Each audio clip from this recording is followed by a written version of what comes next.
श्री कृष्णा दोस्तों, किशोरी क्रिएशन से मैं सपना शर्मा आप सभी का हार्दिक स्वागत करती हूँ आपके अपने चैनल पर। दोस्तों, आज के वीडियो में आपके लिए सावन मास महात्म्य के 24वें दिन की कथा लेकर के आई हूँ।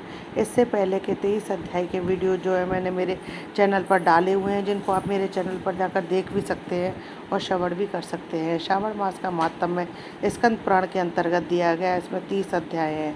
श्रावण महात्म्य का 24वां अध्याय प्रारंभ करने से पहले भगवान श्री कृष्ण के कुछ बहुत ही प्रभावशाली मंत्रों के बारे में जानते हैं। कृष्ण का मूल मंत्र है क्रीम कृष्णाय नमः। यह श्री कृष्ण का बताया मूल मंत्र है, जिसका जाप करने से व्यक्ति को अटका हुआ धन प्राप्त होता है। आप इस मंत्र का उच्चारण कर अपने दैनिक जीवन में कर सकते हैं। इस मंत्र के प्रारंभ में ओम भी लगा सकते हैं। ओम क्रम कृष्णाय नमः। कृष्ण गायत्री मंत्र। ओम देवकी नंदनाय विद्महे वासुदेवाय धीमहि तन्नो कृष्णा प्रचोदयात्। यह कृष्ण गायत्री मंत्र है।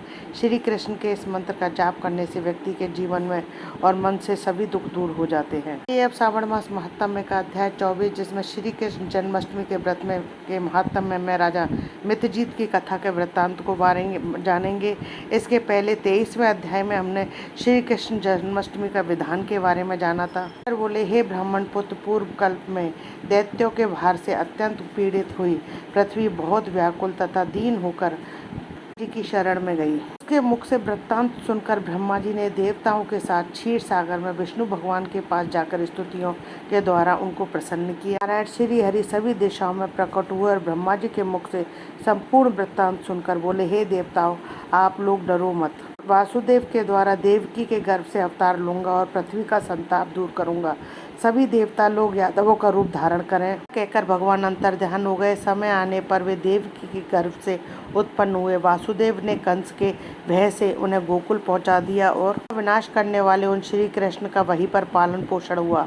बाद में मथुरा में आकर उन्होंने अनुचरों सहित कंस का वध किया। सभी पुरवासियों यानी नगरवासियों ने आदर पूर्वक यह प्रार्थना की, हे कृष्ण, हे कृष्ण, हे महायोगिन, भक्तों को अभय देने वाले, हे देव शरणागत वत्सल, हम शरणागतों की रक्षा कीजिए। हे देव, हम आपसे कुछ निवेदन करते हैं, इसे आप कृपा करके हम लोगों को बताएं। आपके जन्मदिन के कृत्य को कहीं कोई भी नहीं जानता। वह सब आपसे जान करके हम सभी लोग उस जन्मदिन पर वर्धापन नामक उत्सव मनाएंगे। अपने पति की उस भक्ति, श्रद्धा तथा सौहार्द को देखकर श्री कृष्ण ने अपने प्रति उस भक्ति और श्रद्धा और सौहार्द को देखकर श्री कृष्ण ने अपने जन्मदिन के संपूर्ण कृत्य को उनसे कह दिया।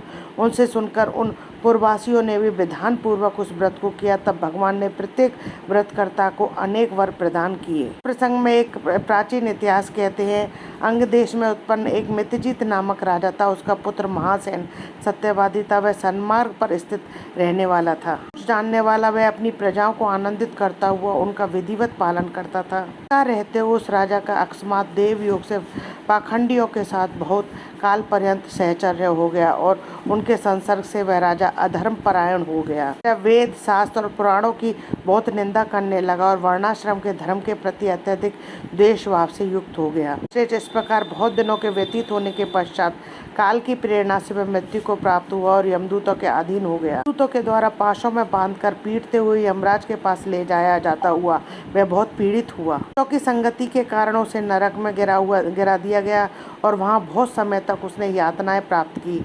यातनाओं को भोगकर अपने पाप के शेष भाग से वह पिशाच योनि को प्राप्त हुआ। प्यास के कारण व्याकुल वह भ्रमण करता हुआ मारवाड़ देश में आकर किसी वैश्य की देह में प्रवेश करके स्थित हो गया।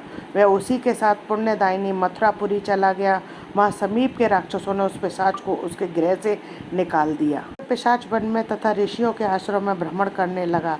किसी समय देव योग से श्री कृष्ण जन्माष्टमी के दिन व्रत करने वाले मुनियों तथा ब्राह्मणों के द्वारा महापूजा तथा नाम संकीर्तन आदि के साथ रात्रि जागरण किया जा रहा था। वहां पहुंचकर उसने विधिवत सब कुछ देखा और श्री हरि की कथा का श्रवण किया। इससे वह उसी क्षण पाप रहित, पवित्र और निर्मल मन वाला हो गया। दूतों से मुक्त हो गया। प्रेत देश छोड़कर विमान में आरूढ़ होकर दिव्य भोगों को से युक्त हो विष्णु लोक पहुंच गया। इस प्रकार इस व्रत के प्रभाव से वह पिशाच योनि को प्राप्त राजा विष्णु सामीप्य को प्राप्त हुआ। दर्शी मुनियों ने पुराणों में इस शाश्वत सार्वलौकिक व्रत का पूर्ण रूप से वर्णन किया है। सभी कामनाओं को पूर्ण करने वाले इस व्रत को करके मनुष्य सभी मनोवांछित फल प्राप्त करता है। इस प्रकार जो कृष्ण जन्माष्टमी के दिन इस शुभ व्रत को करता है वह इस लोक में अनेक प्रकार के सुखों को भोगकर शुभकामनाओं को प्राप्त करता है। तो वहाँ वैकुंठ में 1 लाख वर्ष तक देव विमान में आसीन होकर नाना विधियों के सुखों को उपभोग करके अवशिष्ट पुण्य के कारण इस लोक में आकर सभी ऐश्वर्यों से समृद्ध तथा सभी अशुभों से रहित होकर महाराजाओं के कुल में उत्पन्न होता है। वह कामदेव के समान रूप वाला होता है। इस स्थान पर कृष्ण जन्मोत्सव की उत्सव विधि लिखी हो अथवा सभी सौंदर्य से युक्त श्री कृष्ण जन्म सामग्री किसी दूसरे को अर्पित की गई हो अथवा उत्सव पूर्वक अनुष्ठित व्रतों से श्री कृष्ण की पूजा की जाती हो, वहाँ शत्रुओं का भय नहीं होता है। उस स्थान पर मेघ व्यक्ति की इच्छा करने मात्र से वृष्टि करता है और प्राकृतिक आपदाओं से भी कोई भय नहीं होता है। में कोई देव की पुत्र श्री कृष्ण के चरित्र की पूजा करता है, वह उस घर सब प्रकार के से समृद्ध रहता है और वहाँ भूत प्रेत आदि बाधाओं का भय नहीं होता है। मनुष्य किसी के साथ में भी शांत होकर इस व्रत उत्सव का दर्शन कर लेता है, वह भी पाप से मुक्त होकर श्री हरि के धाम को जाता है। श्री स्कंद पुराण के अंतर्गत ईश्वर सनत कुमार संवाद में श्रावण मास महात्म्य में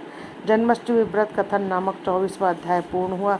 दोस्तों, यदि आपको मेरा ये वीडियो अच्छा लगे तो प्लीज़ मेरे वीडियो को ज़्यादा से ज़्यादा लाइक और शेयर कीजिए। यदि आपने अभी तक मेरे चैनल को सब्सक्राइब नहीं किया है तो उसे सब्सक्राइब करना ना भूलें। पास में बेल आइकन को दबाएं जिससे मेरे आने वाले हर नए वीडियो का नोटिफिकेशन आपको मिल जाए। हिंदू धर्म रीति रिवाज कथा कहानी जानने के लिए मेरे चैनल पर बने रहने के लिए बहुत बहुत धन्यवाद। जय श्री कृष्णा दोस्तों, राधे राधे।